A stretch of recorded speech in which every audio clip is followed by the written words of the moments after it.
Well, welcome everyone, and good morning, good afternoon, or good evening to wherever you are in the world, to our guests and Democrats Abroad members and everyone who's joined the call today.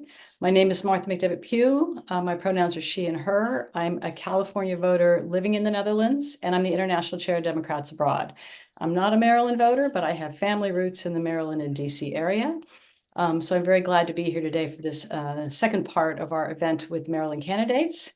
And before we start, I just wanted to acknowledge the collapse of Baltimore's Francis Scott Key Bridge yesterday, a horrific accident. And our thoughts and our hearts go out to the families of those who are unaccounted for after this incident, and especially the first responders. So I just wanted to acknowledge that because I know many of you may have that on your minds. So today I'd like to thank all the candidates who are able to join us today, and our panelists who are going to be asking questions, and our Maryland state team for organizing today's event. It is the work of volunteers that makes Democrats Abroad's work possible. In 2020, we made miracles happen under difficult circumstances during a pandemic, and we increased the civilian vote abroad by 50% by a mass mobilization of Americans living abroad. The number of Americans voting for abroad in that year exceeded President Biden's margin of victory in both Georgia and Arizona. And we're committed to having those kind of extraordinary results again this year. And there's many opportunities to do exciting and fulfilling work.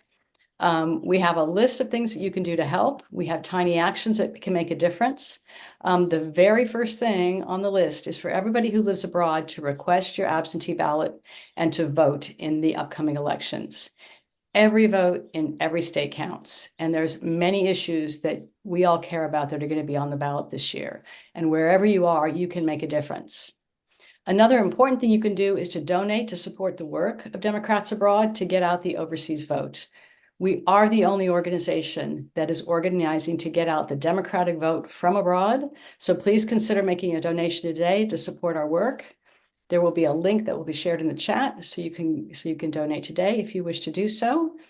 So thank you all again for joining us today, and I'll hand back to Beth to talk about the importance of voting from abroad in Maryland. Thank you, Martha, and welcome, and thank you for joining wherever you may be signing on from, as well as everyone listening in afterwards. My name is Beth Landry. My pronouns are they, them, and I vote in the city of Frederick in Maryland from Sweden. And I serve as the Democrats Abroad Maryland state team lead. As Martha noted, the news yesterday of the Key Bridge collapse was devastating to hear, and my thoughts are with the families of those injured and missing, and the impact that this will have for my friends, family, and the city and state that I love very dearly. We have just about 50 days until Maryland's primary election on May 14th, and Maryland has a lot at stake in 2024, especially in races up and down the ballot. This year, Maryland has an open race for U.S. Senate. This is an incredibly important race for us as Democrats to ensure we can keep control of the Senate. Maryland also has open races for Congressional Districts 2, 3, and 6. These districts encompass all or part of 9 Maryland counties, as well as a part of Baltimore City. Furthermore, reproductive rights are on our ballot this year, with the referendum to enshrine the right to choose in our state's constitution. As Democrats Abroad, we must do everything we can to get out the vote. We hope that you will learn a great deal from attending today or listening in afterwards about these phenomenal candidates running for Maryland's 2024 primary elections. But first, I will hand it over to Linda with our Vote from Abroad team to talk a little bit about how to request your ballots for 2024. Linda, take it away. Thank you, Beth. Thanks for inviting me to come today and talk about this. My name is Linda Addison. I organize the communications with our Vote from Abroad team. I live in London and actually vote in Michigan, but I'm excited to be here with you guys today. The year that Martha referred to, 2020, was in fact, our banner year for getting ballot requests and ballots back. And in 2020, over 27,000 Marylanders, did I say that right? Marylanders, submitted a ballot request to vote from abroad. So you guys have the power for sure to make a difference in this election. Dates and deadlines for Maryland voters abroad are especially important because you guys have to return your ballots by mail, which means you need all the time you can get to do that.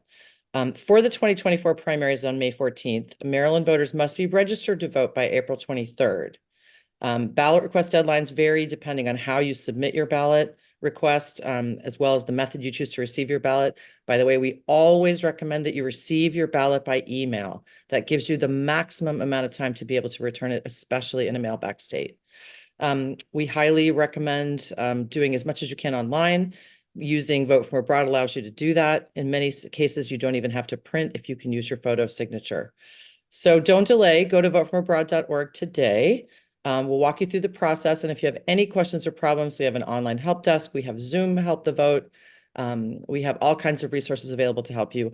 And I want you all to know that because you are Americans and you live abroad, you have the right to vote.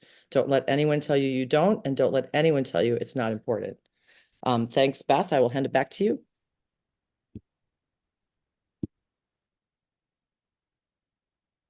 Thank you, Linda.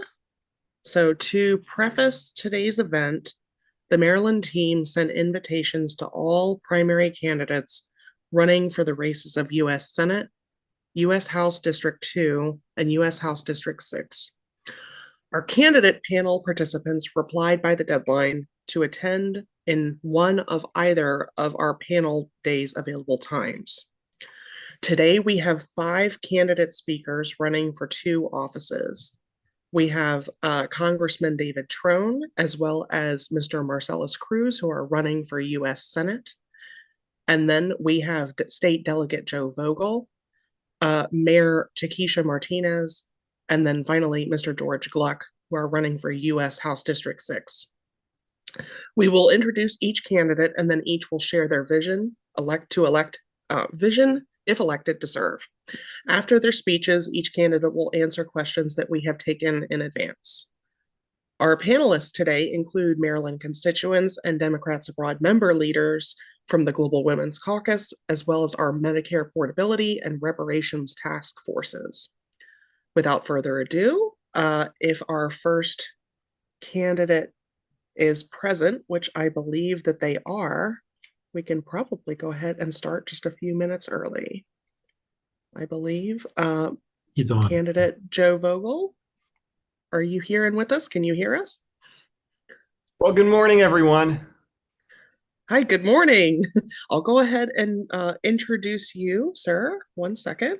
Just wanted to make sure you were here. So, and again, State Delegate Joe Vogel is running for U.S. House District 6. Joe was born in Uruguay and moved to Maryland as a toddler. His life story is a reflection of how anything is possible in this country. A community leader turned state delegate, Joe is now running to represent Central and Western Maryland in Congress. In the legislature, Joe supported a number of causes, but made a name for himself by passing legislation to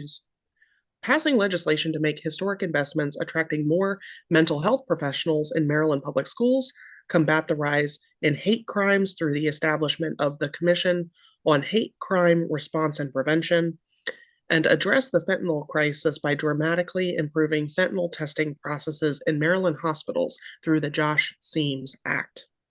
Just as important as this legislative track record is, the fresh perspective Joe would bring to Congress as one of the few gay, Latino, Gen Z legislators running for Congress. Joe is running to add his voice to the halls of Congress and fight on behalf of communities of color, young people, and progressives who are committed to addressing issues like climate change, gun violence, and the attacks on our democratic systems and institutions.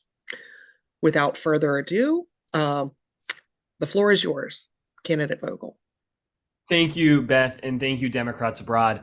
This is such an exciting way to start my day. I don't even want to know how many countries I'm speaking to right now, but this is pretty amazing. I am currently a state legislator. After this, I'm going straight to the House floor. We have a few big votes today here in the General Assembly, and I'm running for the United States Congress because I'm worried about the state of our democracy. And when I say that, I'm not I'm not talking about it from a political perspective. I'm really talking about it from a personal perspective and the perspective of my family. My great-grandparents, my grandparents, and my parents all experienced the loss of democracy in their home countries. My great-grandparents escaped Eastern Europe before the Holocaust. My parents and grandparents grew up in Uruguay when there was a repressive military dictatorship. And I refuse to be the fourth generation in a row of my family to lose that democracy. And that means in this district, defeating the Republican in November, defeating Dan Cox or Neil Parrott or whoever the MAGA extremist whatever MAGA extremist nominee we have after the primaries. But I've made it very clear that defeating a Republican alone is not going to help save democracy, right? We have to restore confidence in our government and reignite that faith in our democracy. Because when I went to graduate school, I had a professor of mine who was an expert on the fall of Uruguayan democracy. There aren't many experts on the fall of Uruguayan democracy. She happened to be studying abroad there at the time of the coup. And what she told me was that the same trends she saw in Uruguay, which is a far-right authoritarian autocratic movement working to erode the foundations of democracy, but also a growing number of people who looked at democracy and looked at government and had lost faith and had lost confidence. And when those two forces converge, we have a real serious problem, and we run the risk of really losing American democracy. So what I believe is that we have to go out there and restore faith in democracy. And we've been doing that over the course of our campaign. I'll tell you a quick story, and then I know we have some questions. I was in Cumberland, Maryland a few months ago, and a young woman came up to me and she said, "I don't trust politicians and I don't like Democrats." And I said, well, this is going to be an absolutely lovely conversation. But then we started talking and we built that trust. I earned that faith. And from then, she's gone on to get involved with our campaign. She's marched with us in parades, helped us organize voters. We restored that faith in democracy and that confidence in government in one person. But now we are building a grassroots movement across this district. Just today, we got the endorsement of all of Maryland's educators, the Maryland State Education Association. We have the endorsement of Sierra Club. We have the endorsement of unions across our state. We are building a broad coalition and a grassroots movement, yes, to win this election, but more importantly, to restore faith in American democracy at a time when we so desperately need it. So Beth, happy to take some questions, or whoever's asking. Thank you for that. Our first question is coming from Dan, and I wanted to double check that Dan is digitally with us. Okay, because he is having some technical. Yeah, go ahead, Dan. Thanks. Awesome. I'm here. Yes, I apologize. I'm on a train. My name is Dan Alford. I live in Budapest, Hungary, but I am from Rockland, Maryland. Good to meet you. Americans abroad face a number of unique challenges, including barriers to vote, complex and costly tax filing, which I'm going through right now, the inability to access financial institutions and consular services, as well as not being recognized and understood as a sizable constituency by our congressional representatives. Would you consider co-sponsoring HR 2729, the Commission on Americans Living Abroad Act, which would enable studying how federal laws and policies affect U.S. citizens living in foreign countries? So I have to admit that was kind of a joke, because I've known Dan for like 10 years, and this is very funny. I didn't realize he was going to be the one asking the question. But he grew up very, very close to me, and we've been good friends since high school, and he's abroad now. So that's funny. Small world. Yes. Would 100% look to join Congressman Jamie Raskin and Congressman David Trone in co-sponsoring the commission. I recognize, and Dan has shared with me, right, some of those unique challenges facing Americans living abroad. And you know, I'm a big promoter of commissions as an opportunity to understand directly from those impacted by some of these challenges what some of those solutions are. In the state legislature, I was the lead sponsor on a bill to address hate crimes. And what we did was create a commission on hate crimes, have that commission evaluate the challenge. And then I've been very clear, we're taking that report that they produce and we're turning it into legislation, right? So I'm a big supporter of creating this commission to bring together these voices that are impacted by these unique challenges that Americans abroad face. And then I think what's even more important, right, is taking the recommendations of that commission and enacting them into legislation. It can't just be a commission. We have to follow through and make sure that we actually put laws in effect afterwards. But yes, I'd look to join other folks in the Maryland delegation as co-sponsors.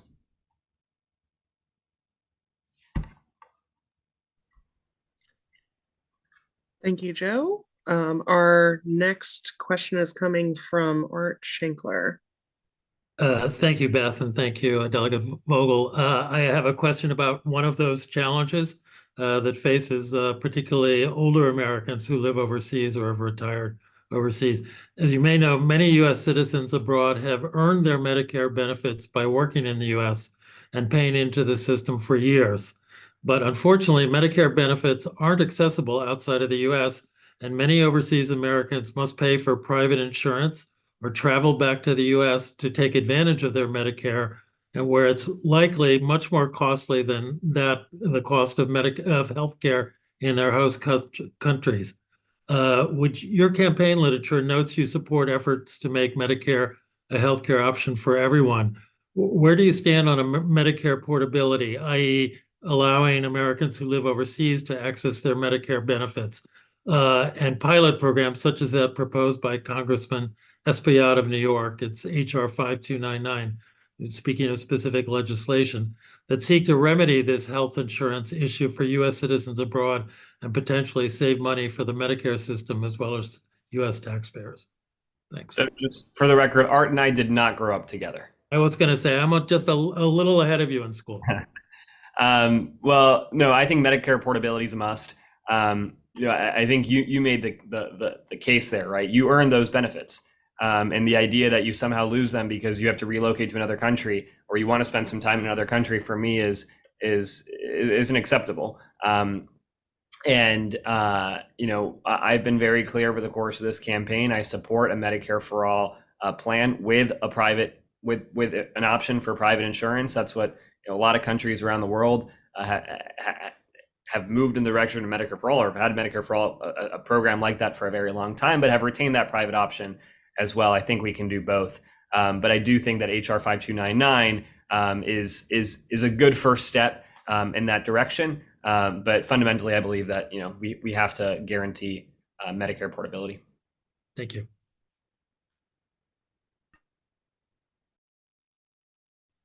Great, thank you. The next question actually is from me.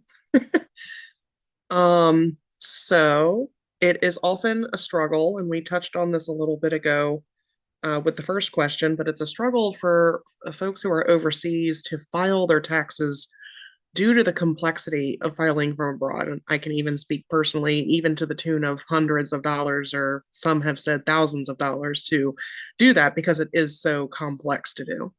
Would you consider co-sponsoring HR 5432, the Americans Abroad Simplified Filing Act, and encourage your congressional colleagues to do the same? Yeah, so look, tax filing for those Americans living in the United States is already hard enough. Right? My dad's an economist. We were just talking about he's using TurboTax now, and it's the most challenging thing, right? And the additional burdens facing those who are living abroad, we have to address those. Again, I'm very much in line with Congressman Trone, who I know you all are hearing from in just a little bit here, and Congressman Raskin. I would co-sponsor HR 5432, support any effort that we can to streamline the process of filing taxes for all Americans, in particular those abroad that are facing additional challenges and additional burdens. But generally across the board, I think it is pretty ridiculous that we create the burdensome process that we do when we know that by simplifying the process, not only are we making this process easier for folks, but we're also ensuring greater compliance and just generally making the lives of our folks over at IRS a whole lot easier.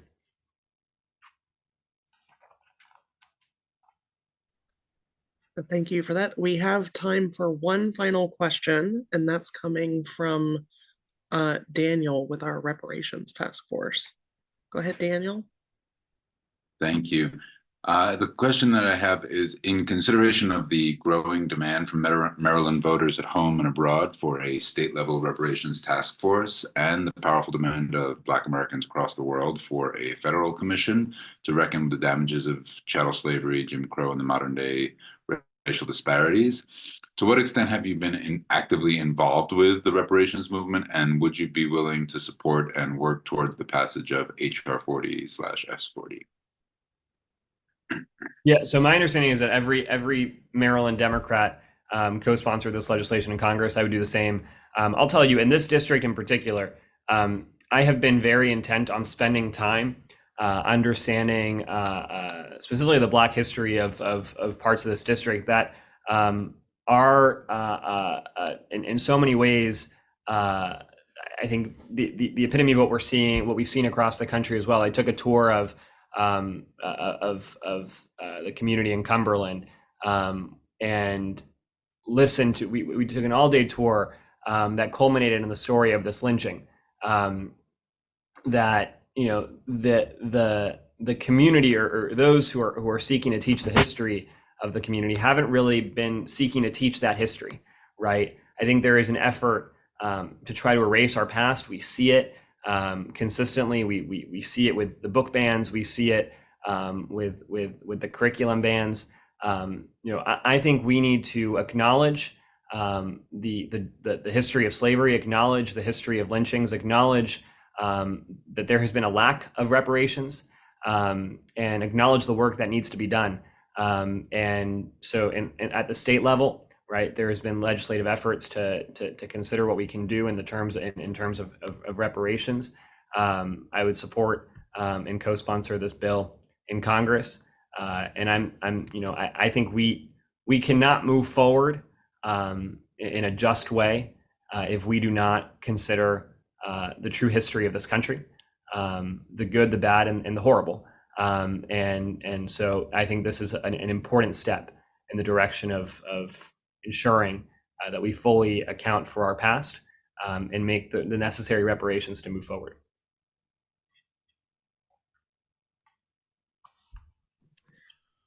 Thank you. Well, thank you, Joe, for joining us. Our time is running a little bit quick this morning, so thank you on behalf of the Maryland team, on behalf of everyone who's joining us, for taking the time this morning, especially during a busy legislative session, which we don't envy. Thank you for that.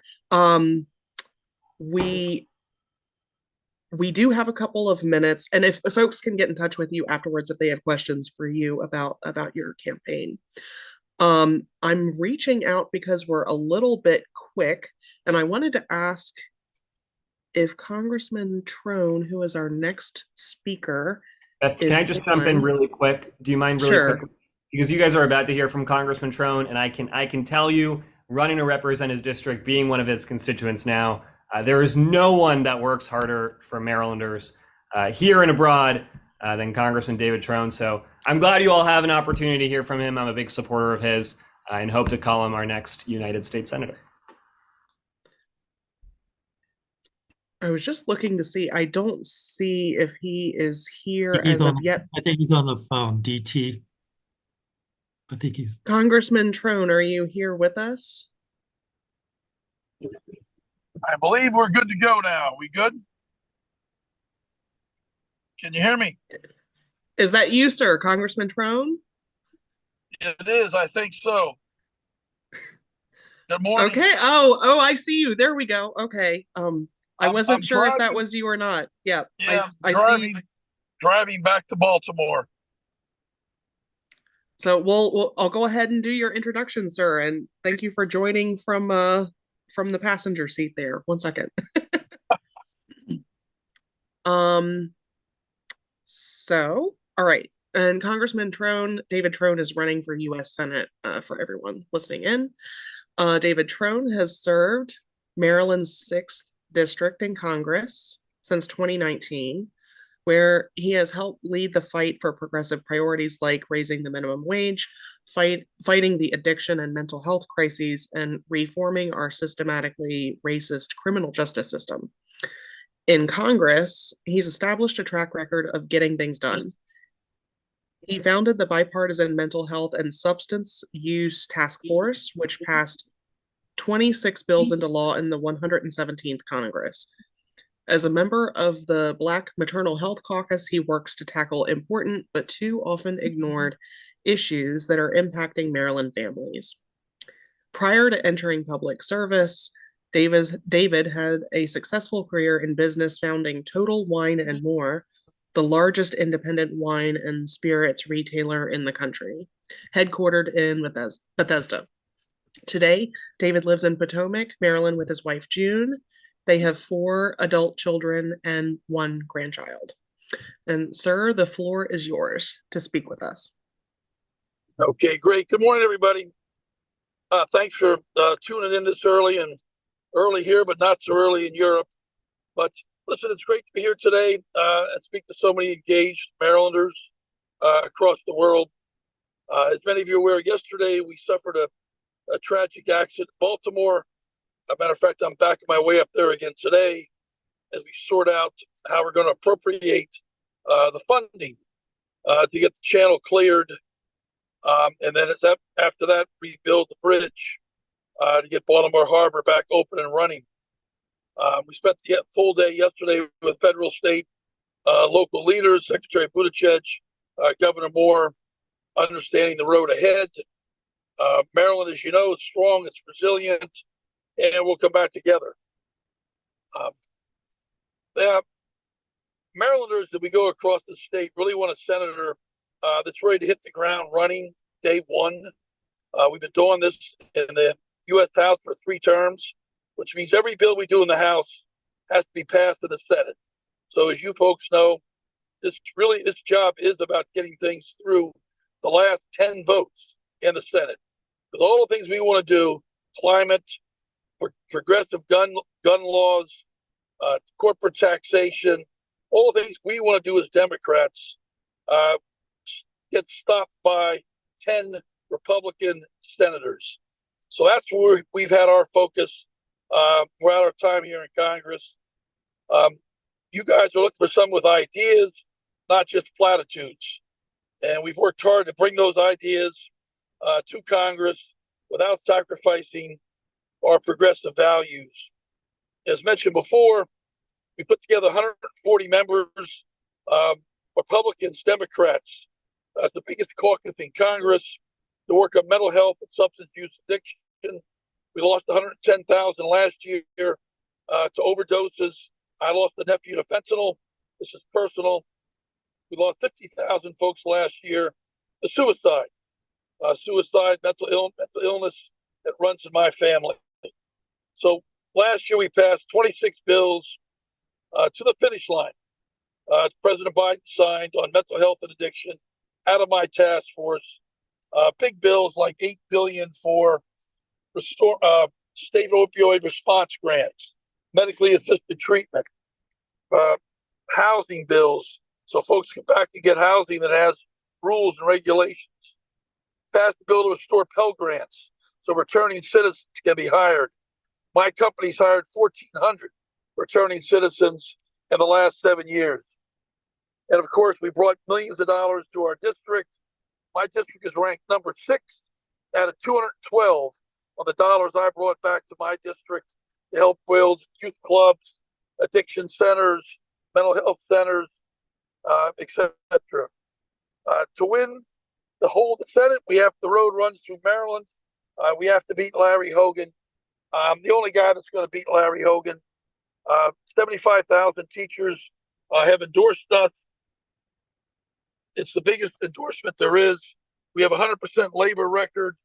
We're endorsed by the firefighters, electricians, longshoremen, iron workers, insulators, smart, you name it. We've been endorsed. We're a progressive. I'm an ACLU progressive that gets things done. The Center for Effective Lawmakers ranks me the most effective lawmaker in the state of Maryland 3 times more effective than the second most effective lawmaker in the state of Maryland. We take no money from PACs, lobbyists, special interests. That means we get to work for the voters, not for the PAC, the special interests. I'm doing this because I'm on a mission. I don't need a job. I have 12,000 team members at Total Wine and More. We operate in 30 states with 270 stores. I've been successful. I've been lucky. I've been fortunate. I've been blessed. I'm a cancer survivor. So I am on a mission to help a lot of folks around this country. And that's what I do day in and day out. So thanks for being engaged. And I'm looking forward to answering the questions they sent over.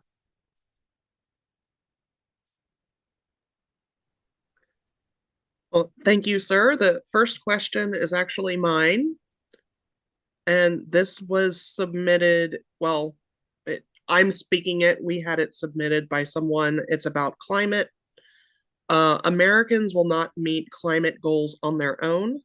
They need a fair government-enforced plan of action that includes more than investing in alternative energy sources and technologies.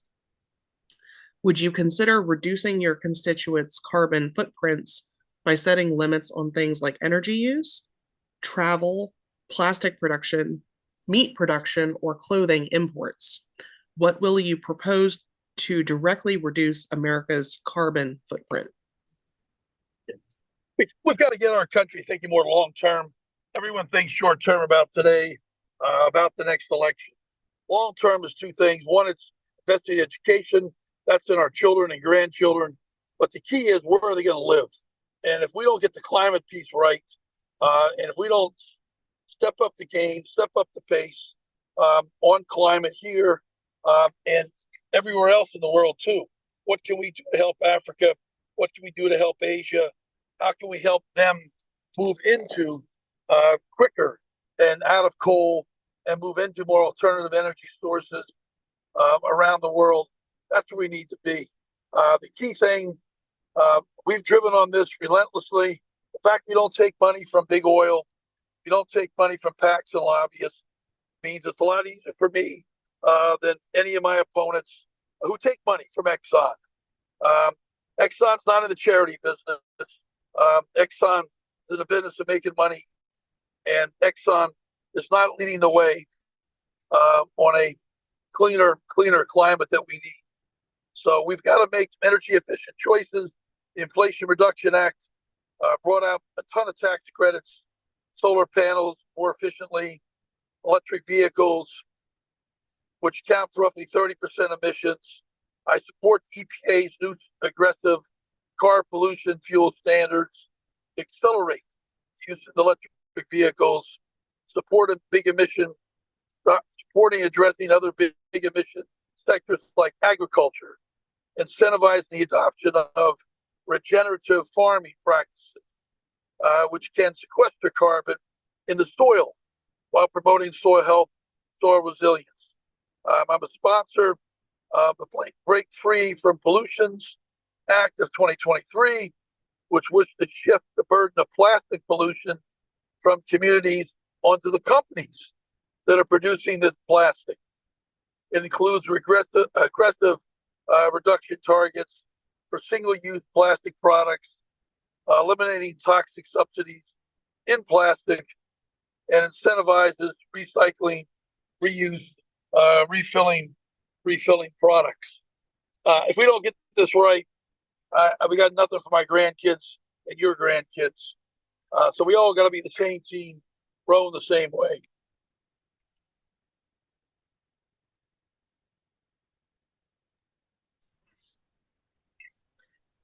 Thank you, sir. I was letting you get a sip of your drink there. Our next question is from Daniel, who is coming to us representing our reparations task force. Go ahead, Daniel. Thank you. My question is, in consideration of the growing demand from Maryland voters at home and abroad for a state-level reparations task force, and the powerful demand of Black Americans across the world for a federal commission to reckon with the damages of chattel slavery, Jim Crow, and the modern day racial disparities. To what extent have you been actively involved with the reparations movement, and would you be willing to support and work towards, I believe you already do support the passage of H.R. 40 and S40, and how have you supported reparations generally thus far? Yes, we can draw a straight line from slavery to Jim Crow to mass incarceration. It's a straight line. So we owe a great debt to generations of Americans who suffered from systemic racism that's plagued our nation. I've been a strong supporter of reparations.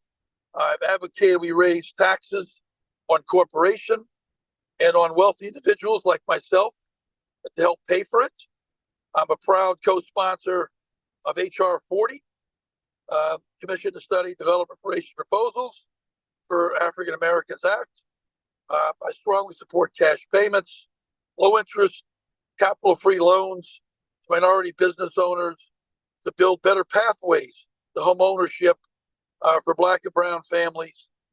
Increasing generational wealth is about home ownership, turning renters into homeowners, and also about bringing Black and brown families into the ability to be entrepreneurs and create wealth of their own.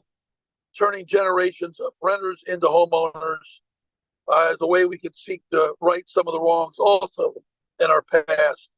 Another idea which we've been advocating is investing in NIH to study the diseases that disproportionately affect Black communities, especially things like sickle cell anemia. I spoke to Francis Collins on this. He believes things like sickle cell, it takes two things, money and time. That's it. End of story. Why don't we fix sickle cell that disproportionately affects Black Americans? I'm also a proud co-sponsor member of the Black Maternal Health Caucus, seeking to address solutions in this area. Black maternal health is a travesty. It's an embarrassment to our country. Women's maternal health as it is, but Black maternal health in particular is absolutely outrageously bad. We've been a strong supporter of systemic racism, fighting that in this country. I established something called Trone Center at the American Civil Liberties Union.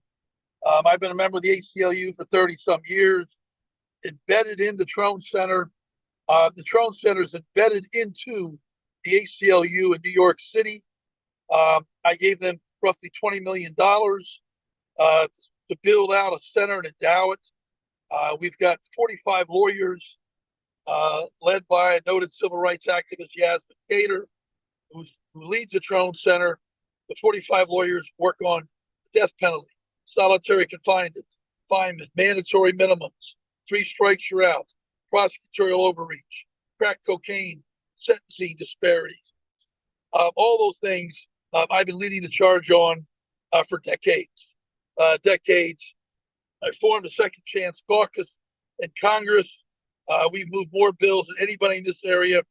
For the Pell Grant bill mentioned earlier, a bill we did with Karen Bass, putting in money to help reduce violence in our minority communities from police. Karen Bass and I did that bill together. I worked with Maxine Waters on a ban the box.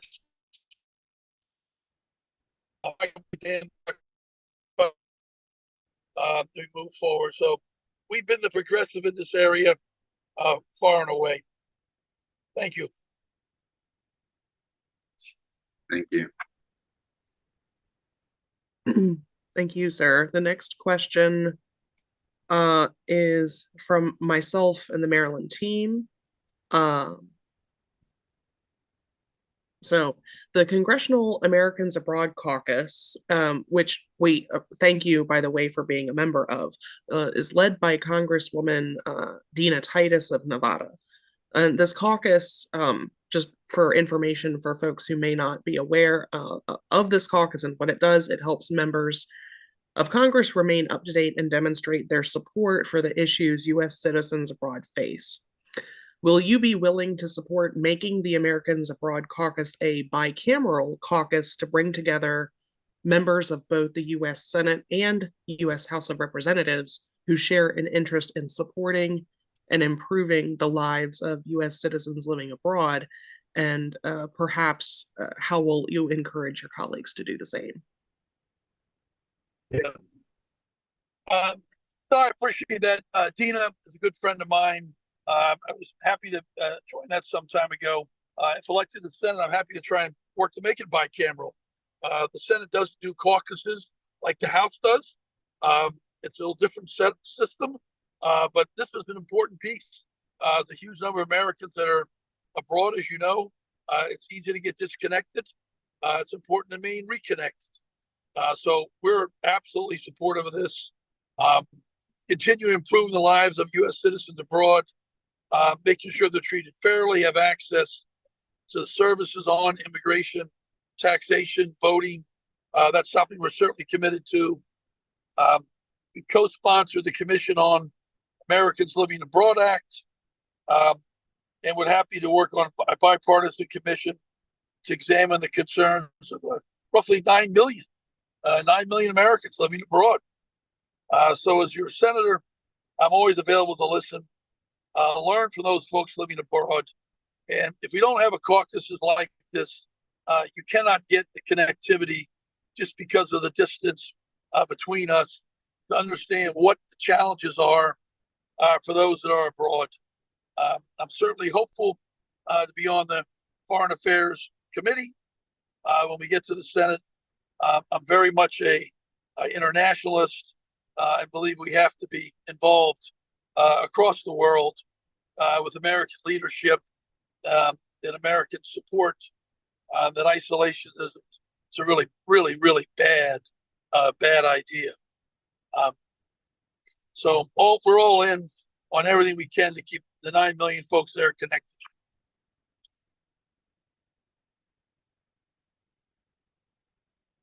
Thank you, sir. The next question is coming from Art Shankler. I'll hand it over to Art. Okay, thank you, Beth, and thank you, Congressman, for taking the time while you're traveling to speak with us. I'm going to ask you about one specific issue that faces particularly older Americans who live abroad. As you may know, many U.S. citizens abroad have earned Medicare benefits by working in the U.S. and paying into the system for years. But unfortunately, Medicare benefits aren't available outside of the U.S., and many overseas Americans have to pay for private insurance or travel back to the U.S. if they want to take advantage of their Medicare benefits. And it's very likely that the healthcare costs in the U.S. are significantly more expensive than that in their host countries. Your campaign literature notes you believe that healthcare is a fundamental human right. Where would you stand on Medicare portability, i.e. providing Medicare to people living overseas, and pilot programs such as that proposed by Congressman Espaillat of New York in H.R. 5299 that seek to move us towards remedying this health insurance issue for U.S. citizens abroad and potentially save money for the Medicare system and U.S. taxpayers? Thank you. Thank you. I am currently not a co-sponsor on Representative Espaillat's bill. I was not familiar with it whatsoever. But I've asked my team to look into it. And thank you, for bringing it to our attention. And we'll see if we can get on board. We strongly support everyone having access to Medicare benefits. Everyone's earned it. You paid for it. Very much happy to work directly with CMS to talk about and how we ensure your implementation of those concerns is addressed. It's your benefits. While it isn't something, as I said, that I'm well versed in, it's a great example of why it's so important to have things like the caucus, where we get to learn from what's is important to other Americans that we don't see ever in our ongoing life. I completely would miss this. So without hearing from you folks, we wouldn't be aware of what a challenge and impact this makes for you and your loved ones. So we're looking forward to learning more about this. And we're grateful and we're happy to work with our partners here to try and address this issue in D.C. And we appreciate you bringing it up because one thing about Congress, so much you don't know, and you got to be willing to say that right up front. Well, I certainly appreciate your response, and we certainly appreciate your interest in this subject going forward. Thank you. It's like Social Security. You paid for it, you own it. Absolutely right. Beth, back to you, I think. Yes, yes, indeed. Thank you again, sir, for joining us from the car, as I said, on behalf of the Maryland team and Democrats abroad and our attendees who are listening in, all Maryland voters outside the U.S. who are interested in learning more, and they can certainly get in touch with your campaign if they would like to or if they have questions. Did you have anything to close with before we get going? No, I think we're about issues. We're about policy. I'm not the CNN guy. You look at our website, you see we're deep into issues and policy, and I think that's what voters want. They want someone that's digging into the details, gets details, loves details, and is in this for the right reasons. Not to take PAC, not to take special interest money. If I'm successful, I'm the only U.S. Senator, one out of 100, not taking PAC and special interest money.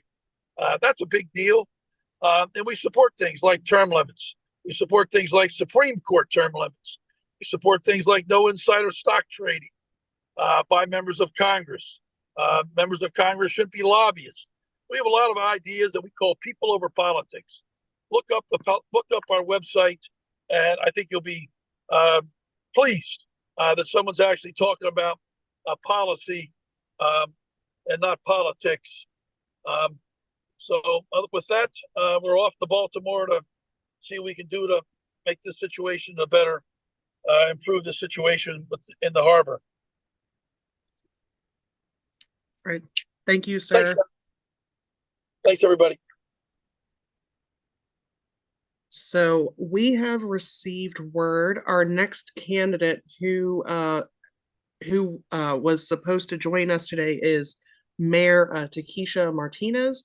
We're hearing that she is responding to an emergency at the moment. It is possibly not able to attend. We have our next candidate who is here. Mr. Crews, can you hear us? Is your sound okay? Yes. Good morning. Sorry about that. No worries. I'm going to go ahead and share a little bit more about you. Just one sec. I wanted to make sure you could hear us and we could hear you. Yes. Yes. So Marcellus Crews, who is running for U.S. Senate, I'll preface, has lived in Maryland for over 32 years. He is a Maryland small business owner who has been the managing director for Cruising Technologies since 2009.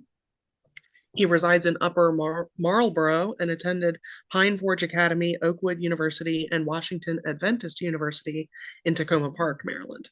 He received his A+ certification, application master's, and has become a network administrator that also oversees cybersecurity and online data processing services. Marcellus Crews's company provides IT services in several different embassies. He has developed personal relationships with many ambassadors and dignitaries. He believes that by having served on the front line provides him with the knowledge and know-how to enhance the needs of our community. Crews loves meeting and interacting with people, talking policy, and coming up with solutions is his natural temperament. If elected as your U.S. Senator, he would bring a unique and much-needed skill set to the office. He is a people person with a technological background that can lead our state and nation with cybersecurity policies, the rise of AI, social media issues, digital currencies, and an economy that is technology-driven. The floor is yours, sir. Hello, everybody. I am happy to meet with your group, and I thank you for this invitation. Simplified, my background helps inform me to what my policies should be and should look like. All the way up to grade 3, I made D's and F's. I was that scary kid in the corner, antisocial. It was my mom, who's my hero, who stepped in, spoke to my 4th grade teacher, Ms. Paraway, And Ms. Pairway then poured into me. She began to figure out the things that I liked. She got me into choir. She got me into plays, oratorical contests. And before you know it, in fourth grade, I was making straight A's and became an outgoing young man. My point here is I see the benefit of education. I see the benefit of mental health. I mean, I could have gone a different direction, but because people poured into me, my trajectory changed. And so when I became a young adult, I took young people abroad and we built churches and homes. And that just, my goodness, giving back was beautiful because I saw young people who had never gone outside the four corners of their blocks change their minds and realize that there's more in life and they could do more. Back here in the States, we did walkathons. We raised over $6.6 million. We also did bone marrow drives where we found two matches. So my life has been about service. When I started my company, one of the main initiatives that we had was to expand Wi-Fi and networking throughout Maryland to low disadvantaged homes and businesses.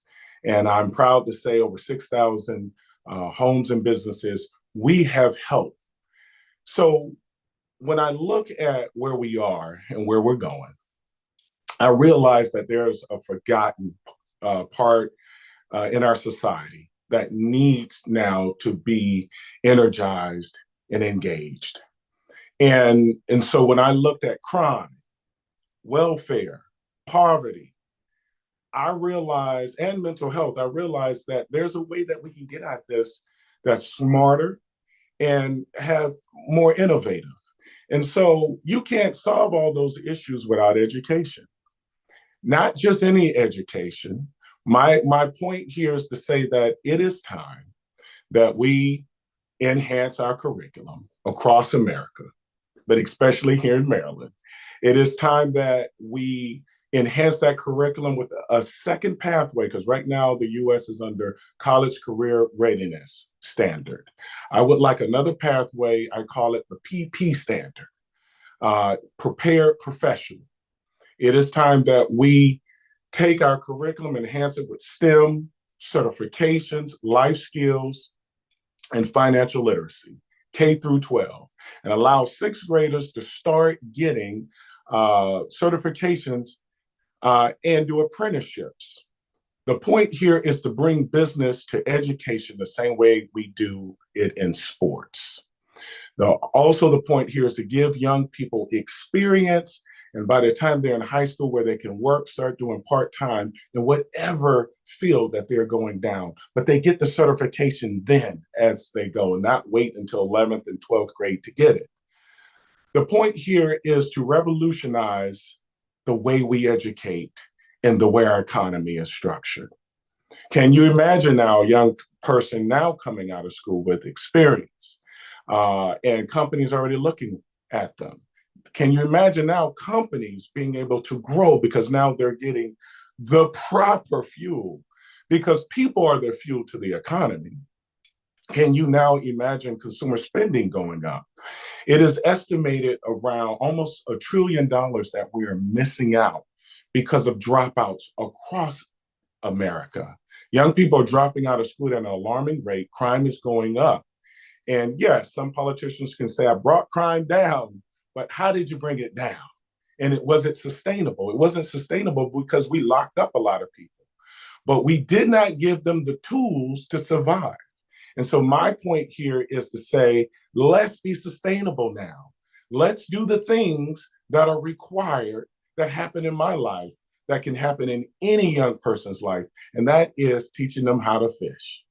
And so my candidacy is laser focused on getting to the root of a lot of these causes when it comes to crime, poverty, welfare, and just getting our Social Security back fully paid for, and just getting our country back on track. So my point here is, if you're fed up, I'm your candidate. I represent change, new ideas, innovation, because in the next 6 years, technology is going to become more and more prevalent throughout every sector. And so it is time for this generation to take the helms and lead our nation. Thank you. Thank you very much, sir, for joining us. I have Dee with our first question to you. Take Hello. it away, Dee. Thank you for joining us today. Thank you. Something that I wasn't aware of until I had moved out of the country, and I know a lot of Americans living within the country aren't aware of, is that we are the only developed nation that requires its citizens to file a tax return at home, even when we live abroad. So every year, those of us living, in other countries are required to file 2 tax returns, which is often a complex, costly, burdensome process that causes lots of difficulties for us in terms of opening bank accounts, access to retirement funds, and making financial investments in our future, as well as just flat out being difficult. Like here in Sweden, I filed my taxes digitally in 15 minutes. I can't say that in America. Can we count on you to work with us to support tax reforms that could provide relief to Americans living abroad? The answer is yes. Wherever Americans are, whatever needs that they have, I'm 100% behind it. I believe that, like I said, I represent the future. Innovation is key. I believe that a lot of our policies and a lot of things that we have passed is because of the type of leadership that we have and the way they look at things and the way they look at innovation. I look at innovation totally different. I believe that you don't have to fly all the way back here. I think that we can come up with laws that says wherever you are on U.S. soil, just like the way we do with the military, and find a way to give you tax credits to offset what you're paying overseas. And we can make it a little simpler for you to file your taxes. I'm 100% for that. And I'm also for lowering taxes. As a Democrat, you don't hear Democrats saying that a lot, but I'm for it. I'm for increasing how many people are able to pay taxes, and then lowering it for a lot of us who need relief. So I hope that answers your question. If there's more to it, then please ask away. That's what I'm here for.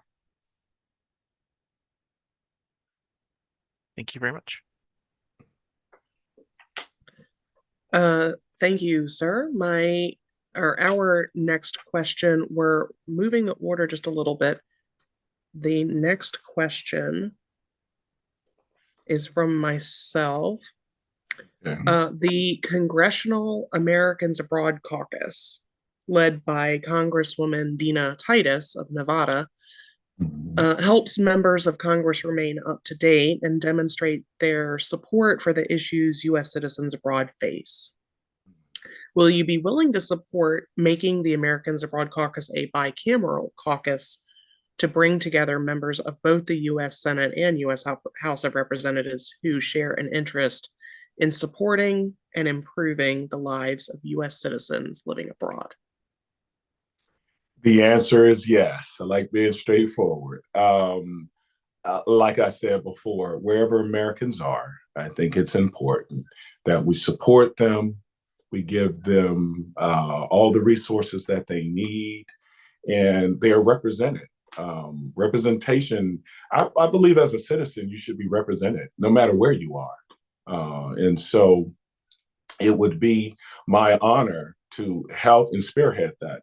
I'm just from a different generation. I just believe that it is time that we get down to business of true service. And that's what I've been about all my life. So I hope that answers your question. If there's more in it that you want me to dive into, please. But I'm just a straightforward guy. Yes, I would spearhead and push for us to represent you a lot better than the representation that you're getting now. I think the last part of my question would be, and how would you encourage your Senate colleagues to join in finding out more about voters who live abroad? Well, one thing that the reason why I'm running, and a lot of people said, they would vote for me, is because I have the gift of persuasion.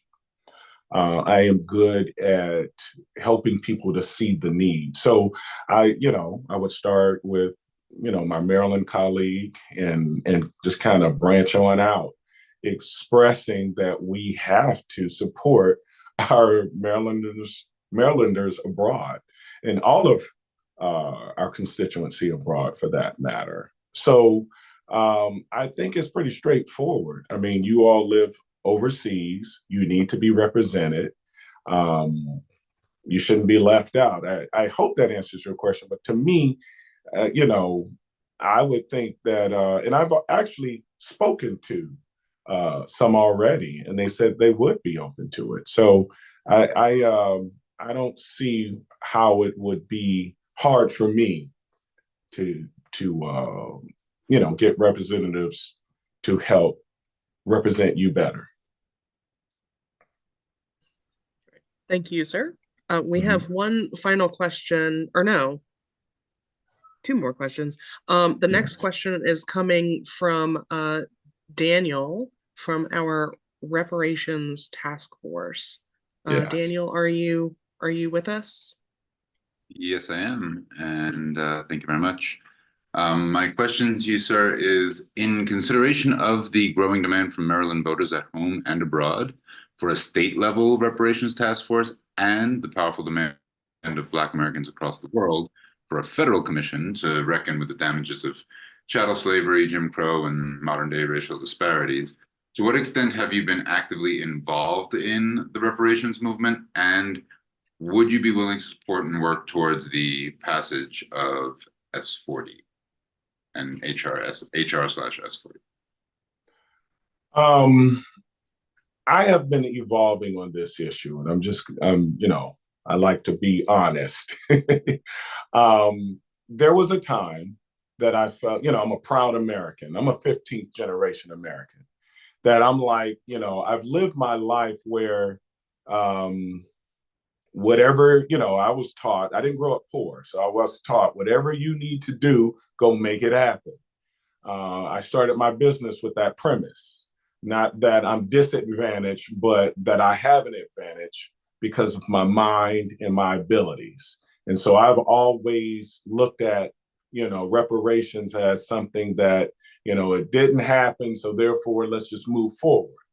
But the more I look at this issue, I began to realize that we as Americans need to pay the debt. And so my great-great-grandfather went through this. That's how close it is for me. My parents and my grandparents went through segregation. And part of them went through Reconstruction, and then my grandparents were enslaved. So I look at it after the Civil War, a general looked at giving the 40 acres and the mule, and then that was taken away after Lincoln, was assassinated. And so I look at that and I go, then right after that, we go through segregation. Well, we have been paying other nations for the atrocities that happened there. We have helped displaced Jews from Europe. And to this day, we still send funds. And so I think it is time that we deal with those descendants that atrocities were done here in America. We helped build this country to what it is today. So yes, I would be a part of it. And I'm being honest with you. I went through this whole process, and believe it or not, the other night at an event, someone approached me with this and educated me a little bit more on it. And so, yes, I would be all for it. Does that answer your question? Yeah, thank you. And thank you for your nuanced honesty. Appreciate that. Feel free to get in touch with our reparations task force if you want to learn more about what we're doing. Glad to hear you're excited to be educated on whatever we can possibly help you with. Yes. Thank you for the question. Thank you. And thank you for that. We have time for one last question, which is mine once more. Okay. And that is, and this, well, I should revise. This is a question that was submitted, and it's about climate. So I'm speaking on behalf of the person who submitted it about climate. Okay. Americans will not meet climate goals on their own. They need a fair government-enforced plan of action that includes more than investing in alternative energy sources and technologies. Would you consider reducing your constituents' carbon footprints by setting limits on things like energy use, travel, plastic production, meat production, or clothing imports? What will you propose to directly reduce America's carbon footprint? Very good question.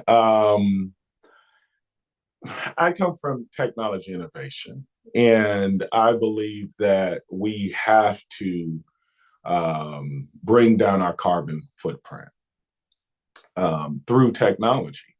I believe that that's the way to go. With that being said, I also acknowledge that as we do this, there's going to be a parallel path. We can't just jump off fossil fuels, but we can lower our coal dependency. So the answer to the question, let me be direct, is no, I would not immediately put unnecessary burdens on my fellow Marylander citizens. But I would study the issue and see how we can, over time, change that trajectory. I think Maryland is on a good path right now. We've been erecting a lot of electrical charging stations. There are a lot, when it comes to food, there are a lot more Marylanders that have become vegetarians and vegans. That's huge because, what our livestock produce. And so we're on the right track. I just think that we have to do it a little bit more where everybody can afford it. Recycling has gone up here in Maryland. Separation in our recycling has been going in a better direction. So, I'm one of these people, I try to be honest. I believe that we just need to do it in a fair manner that everybody can afford and get there. But we have to get there, is my belief. This is a situation that I believe that I need more research on how we can do it better. There's a lot of areas, I can go into, I don't know that you want me to go into it, but my point here is there's areas that we can improve on, but I just think it should be gradual as we do it. Does that answer the question? Yes, thank you, sir. Well, thank you for taking time during a busy campaign this morning to speak to Marylanders living abroad here, and for those who will be able to listen in afterwards. On behalf of the Maryland team and folks who are here today, we are grateful that you're able to take the time. And if folks can get in touch with you afterwards, of course, if they have questions about you or your campaign. And that is it for us, unless you have any final sentence or two. And we have our, I believe our last candidate for today is here and has joined us. All right. What I would like to say is this pen right here is from President Biden. It's the Lifetime Achievement Award on Service. I'm a true believer that right now we need more service, we need more innovation, and we need someone to look at these issues in a more holistic root way. How do we solve the root cause and not put Band-Aids on these issues anymore? And so I would be happy to be your representative. Thank you for this opportunity, and God bless you. May you stay safe abroad. Thank you. Have a good rest of your day, sir. Same to you. And without further ado, I'll go ahead and introduce our last candidate, who I believe is here, Mr. George Gluck. You're with us? Can you hear us? And can we hear you? I can hear you just fine. Hopefully you can hear All right. me. Sound is going both ways. Thank you. I'll go ahead and share a little bit about you, sir, and then hand it over to you. All right. So, George Gluck, who is running for Maryland Congressional District 6, our last candidate for today. He was born in Czechoslovakia and was brought to the U.S. at the age of 16 months. He attended public school in Brooklyn, New York, and later obtained his undergraduate degree, a Bachelor of Science from Brooklyn College, New York, with a major in math and a minor in physics in 1967. He has a master's degree in science from Johns Hopkins University in applied mathematics from 1969, and a second master's degree in administrative science, computer management from George Washington University.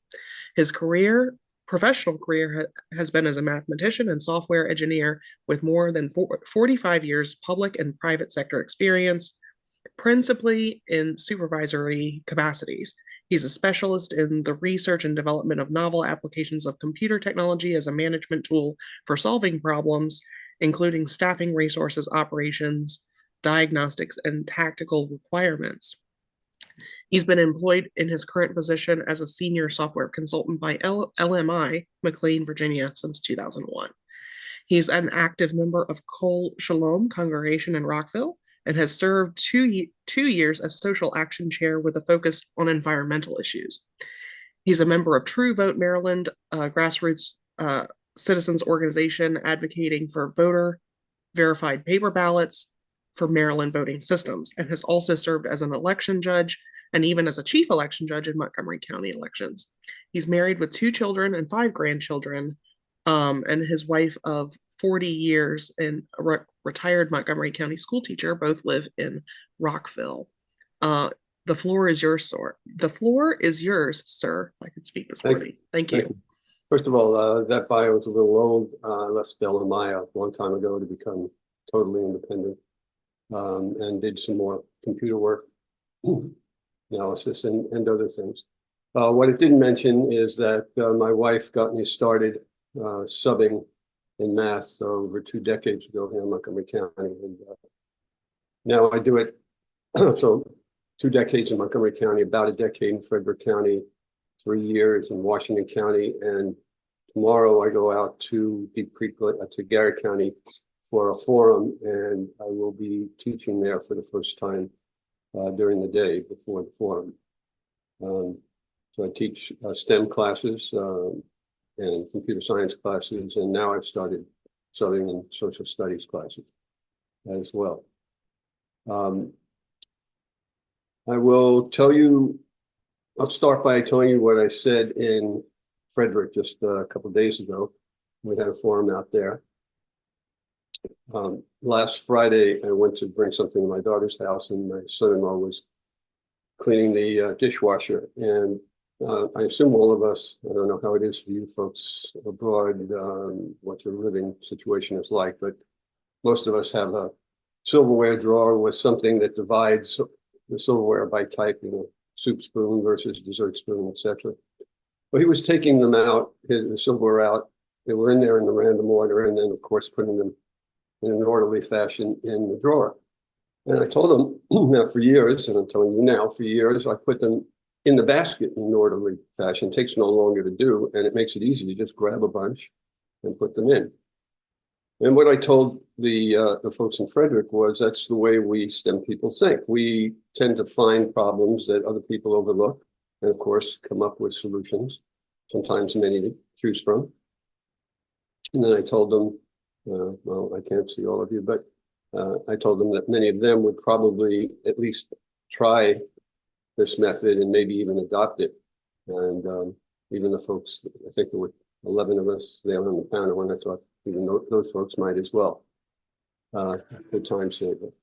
And then I said, on the way home afterwards, I started thinking that in restaurants, in fact, they have many such drawers, and after a meal, they probably empty some. And wouldn't it be great if somebody came up with a divider in the silverware drawer that also could double as a basket in the dishwasher?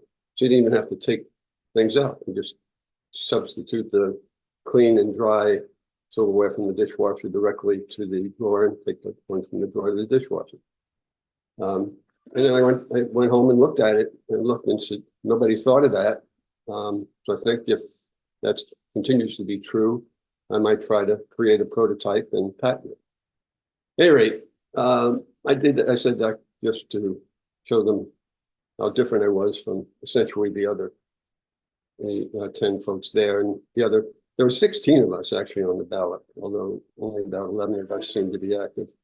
I may have to turn off my email there. So that said, well, I'll tell you one other thing. This is usually a closer. So I spent, I registered first in '68 as a Democrat, felt comfortable doing that. The president and Democratic Congress passed civil rights, voting rights, anti-poverty legislation. And I stayed that way through '92. I gave then candidate Clinton time and money. I went downtown to help.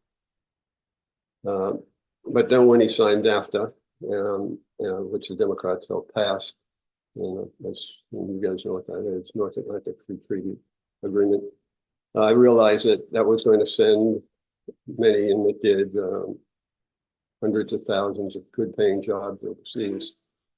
So I looked around and saw that the Green Party in around '96 was essentially the Democratic Party that I signed on to in '68. So for 20 years, I was basically neither a Democrat nor a Republican. And then in 2001, seeing Democrats heading back in the right direction, I think President Biden's done a great job. He's not the same Mr. Biden that he was in the Senate in his early career, clearly. He must, and he's being advised by some very good people, evidently, because of all the things he's done that were different from when he was younger. So I became a Democrat. Last time I ran 2 years ago as a Democrat, I realized I got in the campaign too late. So I didn't spend a single dime, didn't knock on a single door. I got 5% of the vote. With that as a base, and the fact that I've had 25,000 or so students from CDC high schools, you can see a few of them behind me. This picture was from a 2018 forum that they held at Clarksburg High School. Next day was school day, so about half of the people who ran the forum went home, but these 7, I believe, stayed around and would talk for about half an hour about the Overton window and politics and history, and the fact that I'm too old to make this a career, that I hold the position for one of them. It's now 6 years later, they're all out of college, and they're probably thinking about, some of them may be thinking about a political career, given what they did then. To continue, though, I'm about to go out to Western Maryland, and this is one of the things I'm going to tell them. And Western Maryland, Garrett County, Allegheny County, Washington County, I believe there are more registered Republicans than Democrats. But the largest growing, it's not the largest yet, but the largest growing group are a group of independents. And here in Maryland, they can't vote in a primary, so they must have some deep feeling for becoming an independent rather than joining one of the two major parties.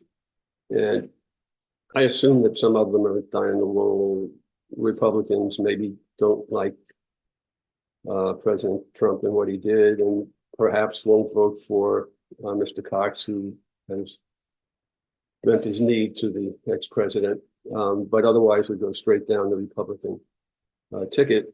But I think a great many of them are free thinkers and would welcome somebody like me who is neither a Republican or a Democrat for 20 years. Not to mention the fact that it'd be nice to have someone else in Congress who knew some things about STEM and cyber security. For the last, well, since I started running in 2009, I've essentially read no fiction, except for the Hunger Games, which I read with my older grandson, and one Balducci book that was on a table when we went to the Eastern Shore, and it was a rainy day. Other than that, it's been history, political science, economics. That's why I feel more confident in actually teaching social studies. I guess that's it. I think you wanted to ask some questions, so I'll give you time to do that. Yes, sir. So we have our first question. I wanted to ask, is Dan with us? Dan would be asking the first question. Yes, I'm here. Also escalators to go up inside the building. I can ask it now. One moment, sorry, just as I get it up. No worries. Okay. Americans abroad face a number of unique challenges, including barriers to voting, complex and costly tax filing, which going through right now for sure, the inability to access financial institutions and consular services, as well as not being recognized and understood as a sizable constituency by our congressional representatives. Would you consider co-sponsoring HR 2729, the Commission on Americans Living Abroad Act, which would enable studying how federal laws and policies affect U.S. citizens living in foreign countries? And thank you again for your time today. I should have mentioned I am from the Rockville area, but now live in Budapest, Hungary. So you can speak Magyar? Kicsit. Me too. That was my parents' language because they grew up in Austro-Hungary, and I understand a little Kicsit. The word I've used most is sütemény, which means take. Any rate, I mean, I didn't quite hear all of that, but you know, I know that people in Congress have special rules they live by. Some of them make sense, some of them don't, like being able to take advantage of their positions on committees to buy stock. So I had a little trouble hearing, but if I got the essence of your question, I have no problem making it easier for you folks who are doing a yeoman's job. I had to do some work overseas on occasion, but you know, a week or two at a time, not be there away from family here and friends, and having to deal with administrative matters like you do from afar. So if I understood the question right, yeah, I certainly would like to make it easier for you. Of course, I'd look at the specifics as I always have done. Let me give you a quick example of that. The first time I ran against Mr. Delaney in 2014, he proposed that Election Day be a federal holiday. And before the forum, he was happy, he shook my hand and smiled, and we spoke for a bit. But during the forum, I pointed out the fact that a federal holiday is meant only for federal workers. It is not a national holiday. And afterwards, he wasn't too happy with me. He didn't look at me for the rest of the day, and ever since. So I've had to look at specifications, technical and functional specifications for the Social Security, for the Medicare accounting system a few years ago when I did work for LMI.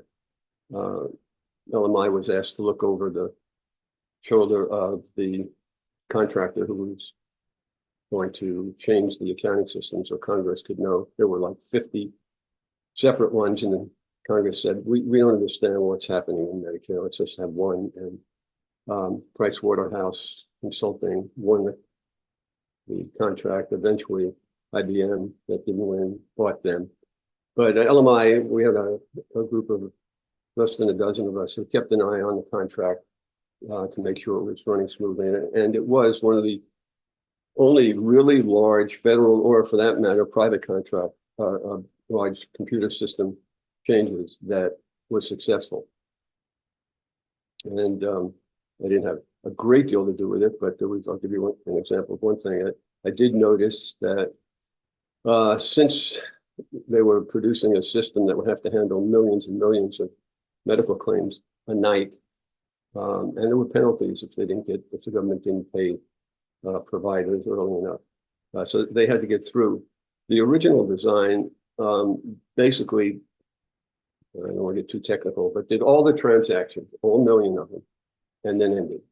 And the problem is, if something happened about 2/3 of the way through, and that wouldn't happen often, but it might happen once a month, once every 2 months, then they'd have to throw out the whole night's work and they'd lose some time and try to catch up, have to catch up. So I suggested that there were 2 places where they could basically stop, save those transactions, and then continue from that point, and then stop again, second 2/3, and continue that from that point. And if something was going to happen, it was likely to happen during the first couple periods. But if it happened during the 3rd period, for example, all they'd have to do is repeat the 3rd period, and they'd have plenty of time for that. Even the 2nd and 3rd periods, there'll be plenty of time to complete because the 1st period had been placed in permanently. So at any rate, somebody named that Gluck's method. So that was one of my contributions, and it actually got named. Again, I look at the exact proposals you're making there, and assuming they made sense. And so far, from all I've heard, it certainly does. I certainly would want to have that if I were abroad. So the answer is yes, possible to provide it. Thank you, sir. We have time for one final question, and that is from Daniel with the Democrats Abroad Reparations Task Force. So I'll hand it over to Daniel. All right, thank you very much. So my question, sir, is in consideration of the growing demand from Maryland voters at home and abroad for a state-level reparations task force and the powerful demand of Black Americans across the world for a federal commission to reckon with the damages of chattel slavery, Jim Crow, and modern-day racial disparities, to what extent have you been actively involved with the reparations movement, and would you be willing to support and work towards the passage of HR 40/S40? About the only involvement with reparations was, I guess it was like 4 years ago on MLK weekend. I gave a sermon in which I mentioned the fact that made sense. Otherwise, I haven't actually done it. I fly a flag at the house every day, and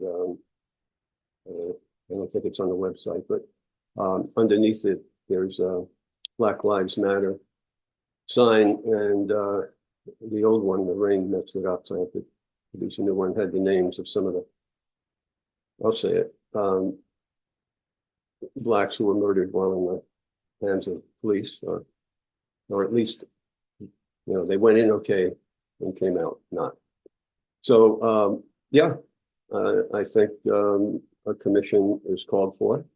I think it's a kind of sticky subject. Lots of people are going to have lots of different views, and coming down with a final solution will be difficult, I have no doubt.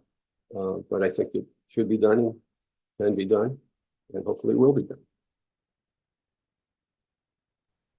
All right, thank you very much for your very clear answer. Thank you. All right, thank you, sir. We have reached the end of our time for this morning, but we're very glad that you've been able to join us. For everybody, that you, sir, have taken the time to join us with your campaign schedule on behalf of the Democrats Abroad Maryland team and Democrats Abroad. and folks who have been able to join, as well as those who will be able to listen in afterwards. We have come to the end of our panel, but folks can get in touch with you if they have any questions about your candidacy after today's event. And we are going to go ahead and close. So again, thank you for joining us. I'll go ahead and make our last message to everyone about getting out the vote. You gave the previous person a chance to say one thing before you left. May I have the same? We have time for a sentence or two, but yeah, we are definitely running over. Thank you. All right. So we want President Biden to win, obviously. And also whoever becomes the winner of the senatorial primary here. When I go to Western Maryland, they're going to say this. Having been an independent for 20 years, basically an independent for 20 years, should I be the winner of the primary here, I'd be happy to go to Western Maryland and point that out, try to get those independents that are out there to vote for the Democratic nominee for Senate. And I'd be happy to cross the Pennsylvania line and do the same for the president and elsewhere if necessary. So that's basically all I wanted to add. One other quick thing. My parents were survivors, and I have demonstrated against the present government of Israel in DC and Tel Aviv. And in 2018 at a C-SPAN forum, if you look up my name, you'll see I suggested a two-state solution back then. Still feel the same way. All right, that's it. I'm sorry to take that time. Can't hear you.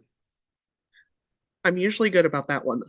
Thank you very much for running in Maryland's primary. And yeah, I want to make sure that as our last message to everyone, that they know how to vote. We're talking about people potentially to vote for, and now we want to wrap up with one last message about how to do that and make sure that people know that information. So I wanted to thank everyone who joined us today for day 2 of our primary candidate panel, especially all of the candidates who made the time. I hope you've enjoyed this discussion as much as I have. And please remember that Maryland's 2024 primary ballots will start going out for voters abroad March 30th. You can request yours today at votefromabroad.org. That's votefromabroad.org. You can also visit more information about Maryland voting dates and deadlines at votefromabroad.org/states/MD, and we'll put that in the chat for you. Don't delay, and also make sure to follow up with your local election official if you don't receive your requested ballot. I'd like to give a shout out to all our great volunteers, both on camera and behind the scenes, and let everyone know that all our Democrats Abroad teams would love to have your help. Please consider stepping up as a volunteer to help us get out the vote. You can get in touch with us as the Maryland team, as Jennifer said before, by emailing md@democratsabroad.org. You can also sign up to volunteer with us at the websites that we shared previously. Your support also goes a long way. Please visit democratsabroad.org/MD24 candidates donate so that we can continue to bring more events like these to Americans around the world. Even a small donation helps, including becoming a sustaining donor. But for now, we'll say goodbye and close the call. Thank you again for joining us, and don't forget that your vote this election year is incredibly important.